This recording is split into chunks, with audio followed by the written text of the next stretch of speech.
Mika avec sa sublime petite sœur, Zuleka fait une apparition au bal de la Rose à Monaco. C'était un événement à ne pas manquer. Samedi 25 mars 2023, s'est tenu le 67e bal de la Rose, organisé à Monaco. Et pour cette nouvelle édition, le thème Bollywood a été choisi par la présidente du bal, qui n'est autre que Caroline de Monaco, transformée en décor de scène de film bollywoodien. La salle des étoiles était méconnaissable. Si les célébrités se sont précipitées à cet événement organisé chaque année au profit de la Fondation Princesse Grace, c'est aussi pour voir le chanteur Mika qui a tout donné sur scène. Il faut dire que dans le public, il y avait une personne particulièrement chère à son cœur, sa petite sœur Zuleka, qui est styliste, vêtue d'une magnifique robe accessoirisée de boucles d'oreilles à tomber.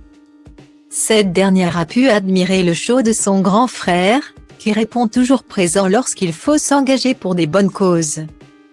En effet, Mika s'est dernièrement associée à Vianney pour un titre très touchant, baptisé Keep It Simple, né d'une discussion au studio sur le lâcher-prise qui rend heureux. Sur le plateau de l'émission C'est à vous, Vianney avait révélé les coulisses de leur première rencontre, à côté de laquelle Mika était complètement passée à côté, et pour cause. Elle a eu lieu quand j'avais 17 ans. Mais lui ne le sait pas.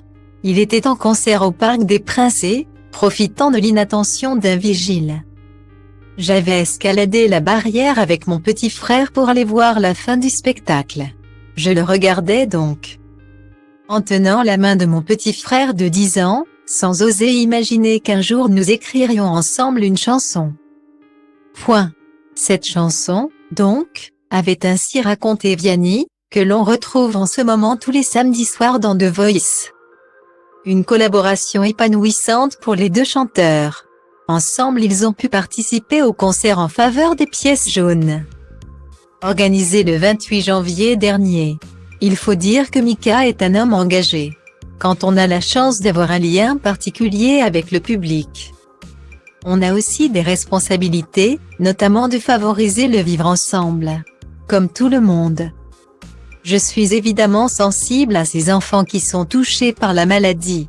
Cela me paraît naturel de pouvoir un peu les aider. Les pièces jaunes permettent aussi d'aider les enfants victimes de harcèlement. Un sujet qui m'a touché personnellement, il a été victime de harcèlement scolaire dans sa jeunesse. Je veux pouvoir leur dire qu'un jour on s'en sort, expliquait-il aux Parisiens.